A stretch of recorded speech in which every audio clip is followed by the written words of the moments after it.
பொள்ளாச்சினாலே மாசாணி அம்மன் சொல்லுவாங்க சார். அந்த கோவில தவிர பொள்ளாச்சில வேற எந்த கோவில நீங்க பார்க்க மிஸ் பண்ணிட்டீங்க? நீங்க போய் பாருங்க அப்படின்னு நம்மளோட நேயர்கள் கிட்ட சொல்லுவீங்க சார்? எங்க ஊர் பொள்ளாச்சி அப்படிங்கிறதுனால மாசாணியம்மன் கோயில் ரொம்ப ஃபேமஸ். ஆனா ஃபேமஸ். நாங்க பெரும்பாலும் போமாட்டோம். ஓ! ஏன்னா உள்ளூர் குளம் தீர்த்தமாகாதுல்ல.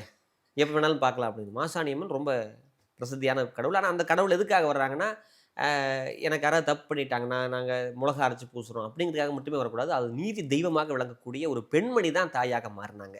ஒரு கருவுற்ற பெண்மணி த மாசாணி அம்மனாக வந்ததாக வரலாறு இருக்கு. மாசாணி அம்மன் மட்டுமே பொள்ளாச்சியினுடைய வழிபடு தெய்வமாக இல்ல. பல தெய்வங்கள் இருக்கு. குறிப்பாக சித்த புருஷர்கள் பொள்ளாச்சியில அத்தன பேர் இருக்கிறாங்க. ஒரு சித்தர் சொல்றேனே, எங்க ஊருக்கு பக்கத்துல கோடி சுவாமிகள் அப்படின்னு பேரு. புரவிபாளையம் அப்படிங்கிற ஊர்ல கோடி சுவாமிகள்னு ஒருத்தர் இருக்காரு. அவர் வந்து நவகண்ட சித்தர்.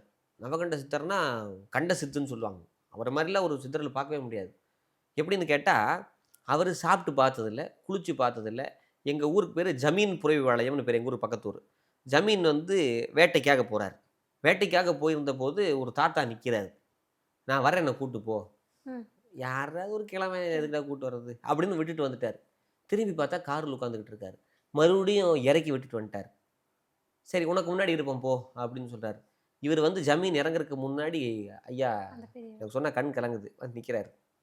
அதையும் தாண்டி அந்த மேல்ல ஒரு மாடியிலேயே தான் இருந்தாரு. மாடிய விட்டு கீழ இறங்குனதே கிடையாதாம். எங்க அப்பாலாம் அவரு அவரு பிரசாதத்த வாங்கியிருக்காரு. ஸ்கூலுக்கு போயிட்டு அவரு போனா, வாயில போட்டு முட்டாய் எடுத்து குடுப்பாரு. எச்சில் முட்டாய. பிரசாதம் தான் சொல்லணும். அந்த குடுப்பாராம். எங்க அப்பாலாம் அத சாப்ட்டுருக்காரு. அப்பேற்பட்ட வகையில சிறப்பான சித்தர்.